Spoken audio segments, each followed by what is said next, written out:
ना जाने दुख का ये कौन सा सिलसिला चालू है जहाँ पर दुख खत्म होने का नाम नहीं ले रहा है। भगवान जाने कौन सा इम्तिहान की घड़ी में फंसा दिया है या फंस गई हूँ या कौन सी कर्मों की वजह से है।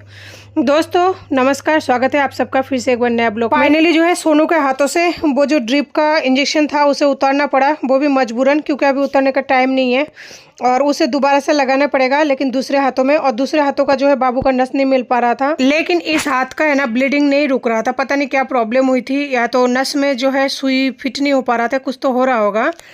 इस टाइम जो है बहुत ज़्यादा ब्लीडिंग हो पा रहा था, इस वजह से फिर निकाल दिया डॉक्टर ने, क्योंकि उनको भी मतलब शायद ठीक नहीं लग रहा होगा। यहाँ पे मॉर्निंग का टाइम है, मैं यहाँ पे आई थी खाना लेने के लिए, यानी जो भी आप कह सकते हैं नाश्ता डिनर या जो भी है, वो इसलिए कह रही हूँ क्योंकि एक बार खाना ले जाऊँगी तो सारे दिन काटना पड़ेगा, दोबारा मैं नहीं आ सकती, क्योंकि दोबारा मुझे दवाई वगैरह लेने के लिए जाना होगा। और बच्चे को छोड़कर मैं वैसे भी सारा काम कर रही हूँ, तो थोड़ा सा कोशिश करती हूँ बासी खाना अगर खा लूँगी, अगर बच्चे भी खा लेंगे तो कोई दिक्कत नहीं, जो नसीब में लिखा रखा है वही। और यहाँ पे मैंने खाना पैक करा लिया है, अब चल रही हूँ हॉस्पिटल की तरफ। हॉस्पिटल की तरफ जाती हूँ ना तो मन से एक ही आवाज़ निकलती है, बस बहुत ज़ोर से, ऐसा वो कहते हैं ना बिजली सा कौद देता है, तो बिजली सा ये ना कड़कता है कि हे भगवान जल्दी से मुझे है ना यहाँ से निकाल दो और मेरे बच्चे की तबीयत सही कर दो। लेकिन पता नहीं ऐसे कौन से बुरे कर्म मैंने किए हैं जिसकी वजह से मेरे बच्चों को ये सज़ा और ये दिन देखने को मिल रहा है, क्योंकि मेरे ही कोई ना कोई कुछ ना कुछ गड़बड़ होगा। मेरी पाप की जो है सज़ा मिली होगी बच्चों को, नहीं तो मेरे बच्चों को इतना ज़्यादा भगवान बीमार क्यों कर देता है। फाइनली अंदर आ चुकी थी, छोटू के लिए यहाँ पे एक चिप्स का पैकेट लेके आई हूँ, और चिप्स का पैकेट ना नहीं लाती, लेकिन दुकानदार के पास में 5 रुपये खुले नहीं था इसलिए। और ये है नारियल, 2 ही नारियल मिला था तो 2 नारियल लेके आई हूँ। एक नारियल ये इस टाइम का भाव बताऊँ मैं, हमारे यहाँ पर 80 रुपये 90 रुपये का हो रहा है। एक छाछ की थैली और एक जो है दही का डब्बा लेके आई हूँ। और यहाँ पे रोटी है 5 और साथ में सब्जी एक दाल का देते हैं, एक आलू मटर कुछ भी दे देते हैं। तो यही है हमारा 24 घंटे का खाना। और 5 रोटी से हम सभी खा लेते हैं, यानी 6 रोटी देते हैं तो 1 रोटी छोड़ दीजिए, नीचे का खराब हो जाता है शाम तक। तो यहाँ पे छाछ इसलिए लेके आई हूँ क्योंकि गर्मी ना हो जाए सोनू के शरीर में, इस वजह से। और बाहर का खाना है गैस ना बन जाए ताकि सही रहे। और एक छाछ की पैकेट में है ना हम तीनों ले लेते हैं। यहाँ पे थोड़ा सा सलाद वगैरह जो भी उनको डालना होता है वो डाल देते हैं। और दही इसलिए लाई हूँ क्योंकि बच्चे यहाँ के जो सब्जी है बहुत ज़्यादा मिर्ची है, खा नहीं पाते इस वजह से। तो बहुत ही मुश्किल से, बहुत ही बुरी हालत में जो है हमारा दिन गुजर रही है इस टाइम। आप समझ सकते हैं, एक तो बच्चे का तबीयत इतना ज़्यादा खराब है, ऊपर से उसका ब्लीडिंग नहीं रुक रही है, ऊपर से लूज मोशन हो चुका है, यानी कई सारी परेशानियाँ उसे है। उसके बावजूद भी मैं सुबह ला रही हूँ खाना और शाम तक जो है हम तीनों खाते हैं।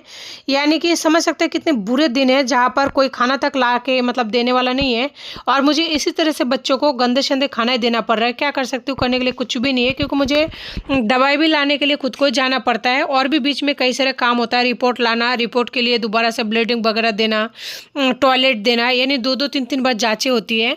तो इस तरह से जो है दिन जारी है। और आजकल सोनू है ना रोटी खाना नहीं चाह रहा है, वो इसलिए नहीं खाना चाह रहा है, एक तो उसका मुँह का रुचि खत्म हो गया है, दूसरा ये है उसका तबीयत ज़्यादा ख़राब होने की वजह से वो कुछ डरा हुआ सा है।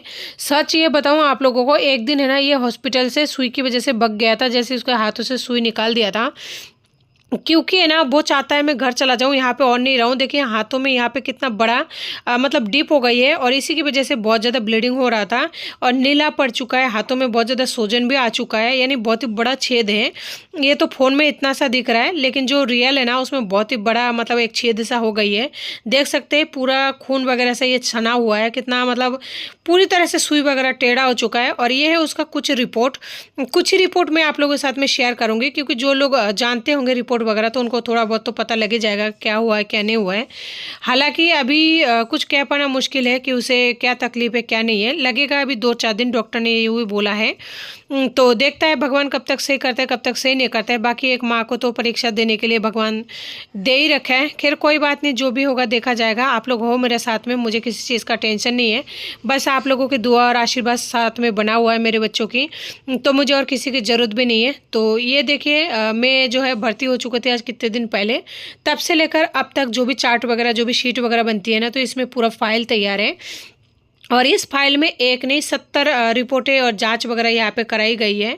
तो एक बहुत मोटी फाइल बन चुकी है। बस ये परेशानी होती है जब बाहर से दवाई लाने के लिए बोलता है ना, एक दवाई लिख के दिए पता नहीं कौन सा, वो 500 रुपये का एक दवाई दे रहे हैं। दोस्तों देख सकते हैं, वो कहते हैं ना कहावत कुछ भी गलत नहीं होता कि बाप बराना भैया सबसे बड़ा रुपया, तो वही बात है। आज इसका बाप लाखों में रुपया कमाता है, लेकिन उसके बावजूद भी मेरे बच्चे के लिए एक फूटी कौड़ी तक नहीं है। तो इनमें कुछ वो भी था जो मैं आप लोगों के साथ शेयर नहीं कर सकती, बाकी जो शेयर कर पाती हूँ वो मैंने आप लोगों को दिखा दिया है। और नीचे दिख ही रही है आप लोगों को मोटा मोटा जो है ये क्या जाँचें है क्या नहीं है। तो इस टाइम बाबू के इतने सारे जाँचें हो रहे हैं, पहले भी जाँचें हो चुका था और इस टाइम में प्रेजेंट टाइम में हॉस्पिटल के अंदर हूँ। अभी आप लोगों को लिखावट जो है दिख रहा होगा, टाइम और डेट जो है थोड़ा अलग अलग हो सकता है, क्योंकि जैसे जो लोग वीडियो बनाते हैं उनको पता होगा टाइम और डेट कभी भी एक दिन का नहीं हो सकता है, आगे पीछे होती रहती है। बाकी इतने सारे जाँचें और दवाइयाँ बच्चों को लग चुकी हैं, अभी भी इनमें से कुछ है जो लगना बाकी है। तो ये पूरा चार्ट जो है भर जाता है और देखते हैं भगवान कब तक छुट्टी देते हैं कब तक नहीं। बस आप लोग आशीर्वाद बनाए रखना, मेरे बच्चों को जल्दी से जल्दी छुट्टी मिल जाए और उसे जल्दी से जल्दी राहत मिल जाए। तो जी यहाँ पे रिपोर्ट वगैरह शेयर करने के बाद में मैं निकल गई थी थोड़ा सा दवाई लेने के लिए। और अभी अरे रात के टाइम बहुत ज़्यादा डर लग रहा है क्योंकि रास्ता पूरी तरह से सुनसान हो चुका है और इस आसपास में ना दवाई भी नहीं है, सारे दुकानें बंद हो चुकी है। मुझे 4 गोली लिखे थे, उनमें से 2 ही गोली मिले हैं, पता नहीं क्या होगा क्या नहीं होगा। चलती हूँ एक बार अंदर। नमस्ते।